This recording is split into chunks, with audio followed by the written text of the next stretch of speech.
DHONI was a very special individual.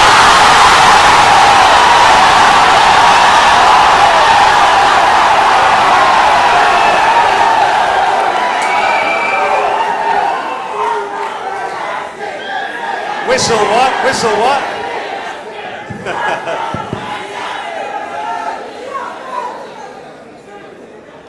Both were very similar in a lot of ways, actually.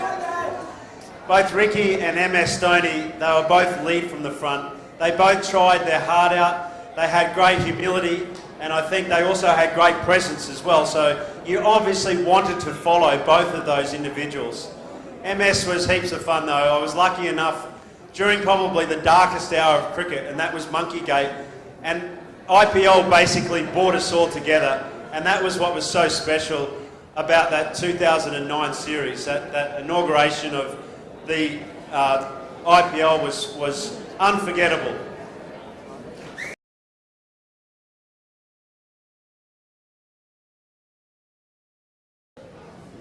Well, I think most cricketers, they're in psychiatric wards for their entire life because it is a very mental game.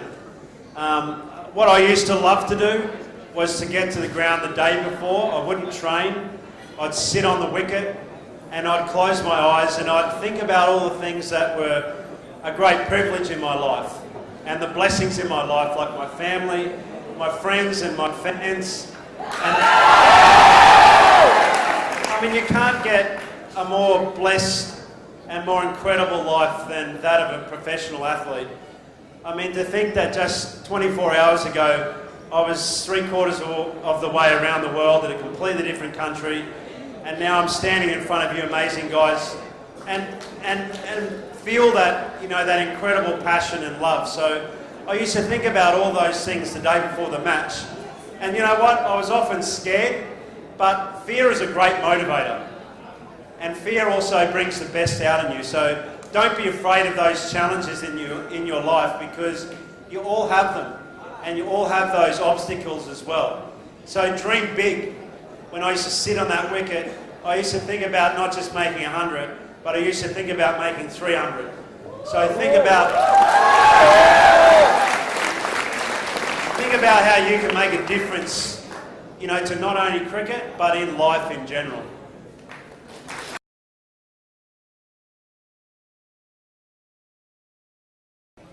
Gilly is a phenomenal human being, there's no doubt about it.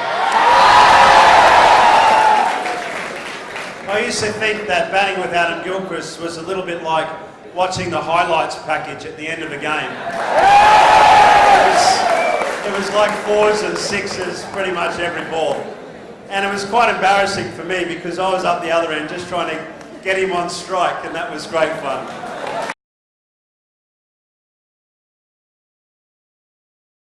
Well, it was fantastic because, you know, I practiced for about 1.5 years before I used that bat for the very first time in Delhi.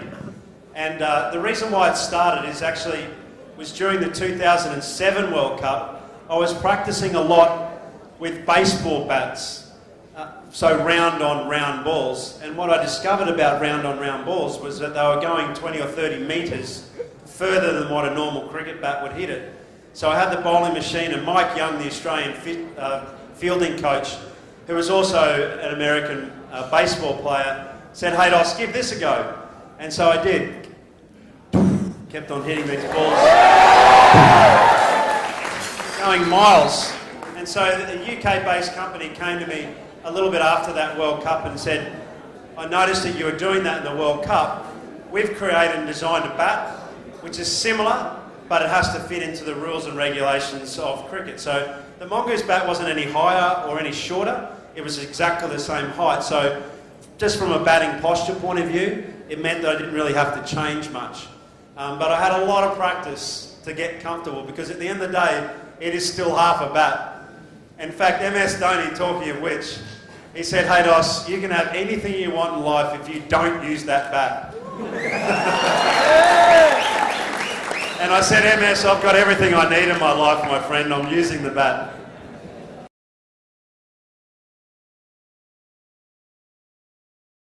I would love to open with Rohit Sharma, you know, like, and I think it's pretty obvious why.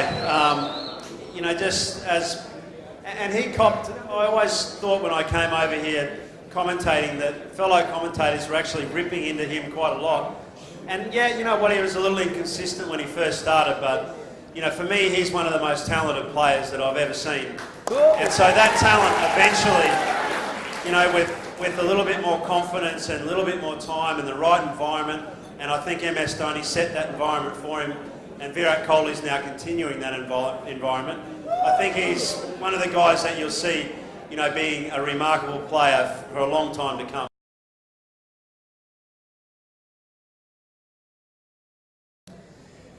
Yeah. They all gave me a pretty hard time at times. Look, for me, I guess it was probably in my formative years where I really struggled the most. And I'm thinking back to guys like Alan Donald, Fanny de Villiers, a young Pollock. I mean, these guys just terrorised me as a young bloke, but the most feared bowler that I have, without any question, was Curtly Ambrose. And the reason why it was not because he was so quick, it was actually that it was just so accurate. And I'll never forget the first time that I stayed over the MCG. Now the MCG is a coliseum of a ground, it's enormous. In our hotel, it used to stay and look directly over the ground. And in my very first test match in Australia, I can remember opening up the curtains and looking down at the Coliseum and just going, oh my God, I just do not belong here. You know, this is just too much. And I remember having a really sleepless night, the night before that test match.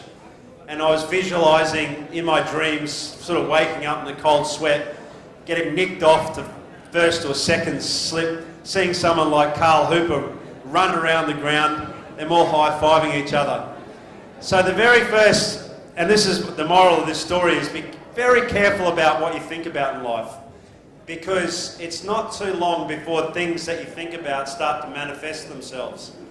So my manifestations of my dreams were playing poorly. Very first ball, 90,000 people in the stadium. I leave a good length ball just outside off stump. It nips back in and hits the top of my off stump. And it's rolling now towards the wicket keeper. And they're all going absolutely ballistic, the West Indians. And I'm now walking off. And it's a long walk. I have to walk through the members. And they're all giving it to me. You know, you're not good enough, Hayden. You know, should have picked Matthew Elliott. Should have done this, should have done that. And then I thought, well, it's going to be fantastic, this, because once I get through that, I weather the storm, I'm going to go in the change room and my mates are going to be there to console me. Well, I open the change room doors, I look over, and there they all were, giving it this one.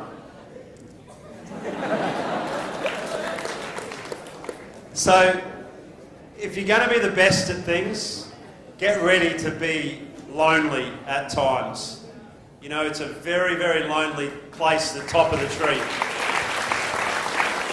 But it's in stratosphere that you realise that the lofty heights and the wonderful achievements and the sacrifice of people, you know, right across your life make it all worthwhile, and it stretches you and it challenges you to the core of your existence. So embrace change. In your studies, embrace it. You know, don't be afraid amongst your peers to stand out. Don't be afraid to challenge the system. I'm not saying, sir, to challenge you as such, but you know, you guys are creating jobs for yourself at the moment that don't even exist.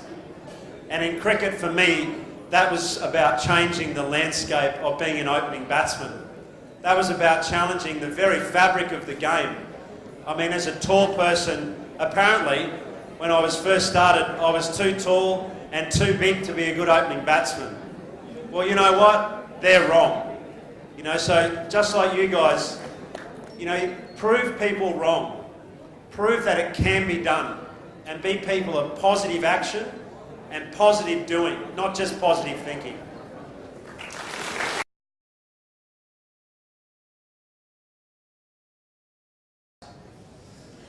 Well, I've been fortunate. Obviously, through my era, we won 2 World Cups, which was fabulous. It's a hard question to answer, really, because both campaigns that we won in South Africa and also the West Indies, they were undefeated World Cups. So there wasn't really any blemishes in our performance. But I think it starts way back. We used to plot it on a wall what our World Cup, or what we used to call our Himalayan journey.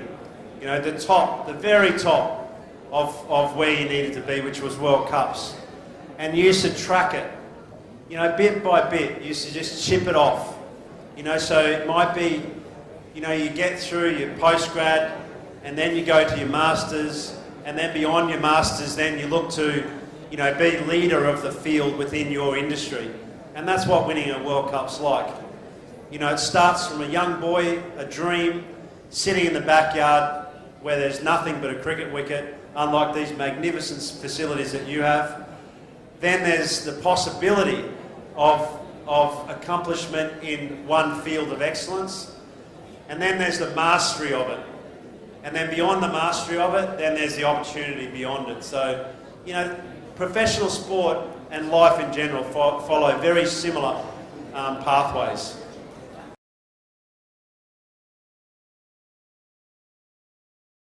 I just described one then, didn't I, about my off stump coming out of the ground. We'll never forget that.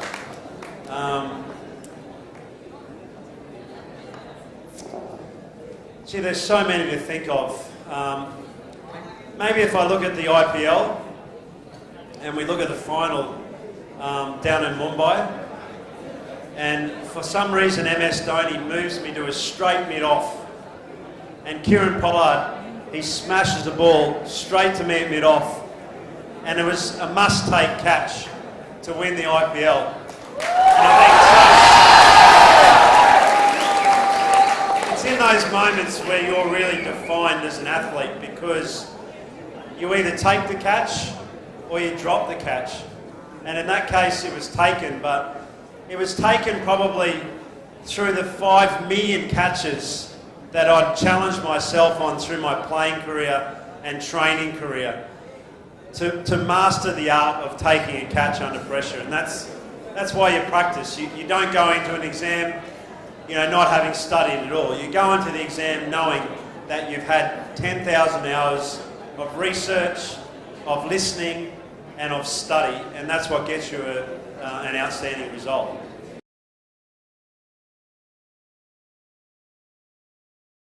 My mindset was always 100% clear.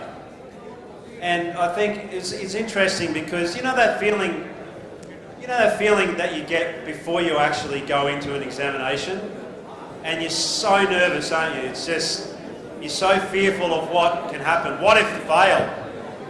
What would mum and dad say, for a start? But the amazing thing is when you actually get into that exam and you start writing, all the fears go away.